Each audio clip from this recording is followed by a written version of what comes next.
এবং সেই সুবর্ণবর্ষ উপলক্ষে আমি সবাইকে, সমস্ত ত্রিপুরাবাসী এবং সমস্ত ভারতবাসীকে আমি হার্দিক অভিনন্দন ও শুভেচ্ছা জানাচ্ছি। নববর্ষে নতুন কিছু আমরা করি, আমাদের মাননীয় প্রধানমন্ত্রীজি সবসময় নতুন কিছু করেন।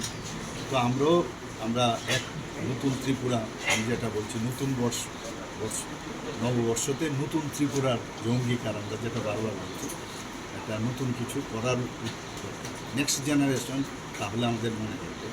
কারণ আমাদের সবসময় তো বেঁচে থাকবো না, এমন সব কাজ আমরা সবাই করি। আর ভগবান আমাদের পাঠিয়েছেন কিছু করার জন্য। We are all born for others, not for ourself. এই কথাটা মাথায় রেখে আমি সবাইকে আবার নববর্ষের প্রীতি ও আন্তরিক শুভেচ্ছা জানাচ্ছি। অবশ্যই আগামীকাল বাংলা নববর্ষ।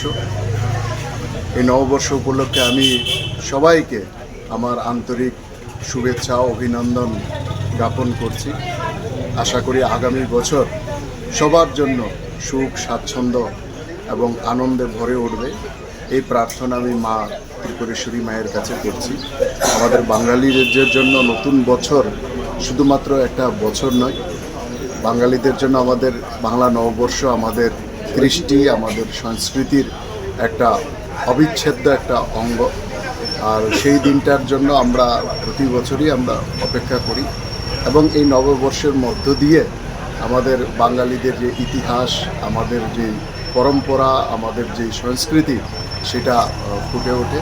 তো সেই কারণে আগামীকাল নববর্ষ উপলক্ষে আমরা সবাই পূজা পার্বণের মধ্য দিয়ে, খাওয়া দাওয়ার মধ্য দিয়ে আমরা সবাই অতিবাহিত করি এবং আগামী বছর সবার জন্য মঙ্গলময় হোক, এই প্রার্থনা আমি সবার জন্য করি। ভাষায় বলতে চাই, ওই পুরাতন বর্ষ হয় গত, আমি আজি ধুলিতলে জোড়া জীর্ণ জীবন করিলাম নত, বন্ধু হও শত্রু হও যে যেখানে রও, ক্ষমা করো আজিকার মতো পুরনো বর্ষের সাথে পুরনো অপরাধ জন্য। আমাদের পুরনো সমস্ত গ্লানি, দুঃখ, কষ্ট এগুলিকে দূরে সরিয়ে আমরা নতুন বছরকে স্বাগত জানাতে চাই, আমরা নতুন বছরকে আলিঙ্গন করতে চাই। তাই আমি আগামী বাংলা নববর্ষে বা পয়লা বৈশাখ উপলক্ষে আমার রাজ্যের সমস্ত সুনাগরিকবৃন্দকে আমার হৃদয়ের গভীর থেকে জানাচ্ছি অনেক অনেক শুভেচ্ছা এবং অভিনন্দন। আশা করি এই বাংলা নতুন বছর আমাদের প্রত্যেকের জীবনে বয়ে আনবে সুখ, শান্তি এবং সমৃদ্ধি, এটাই কামনা করি। আসুন আমরা সবাই মিলে আমাদের রাজ্যকে শান্তি, শৃঙ্খলা এবং সম্প্রীতির মধ্যে দিয়ে গড়ে তুলি। রাজ্যকে নতুন ত্রিপুরা গড়ার যে স্বপ্ন মাননীয় মুখ্যমন্ত্রী দেখছেন, সেই স্বপ্নকে বাস্তবায়িত করতে এগিয়ে আসি এবং একে অপরের পরিপূরক হয়ে আমরা সবাই যেন সমাজের হিতে কাজ করি, এটাই প্রতিটা মানুষের প্রতি আমার আবেদন।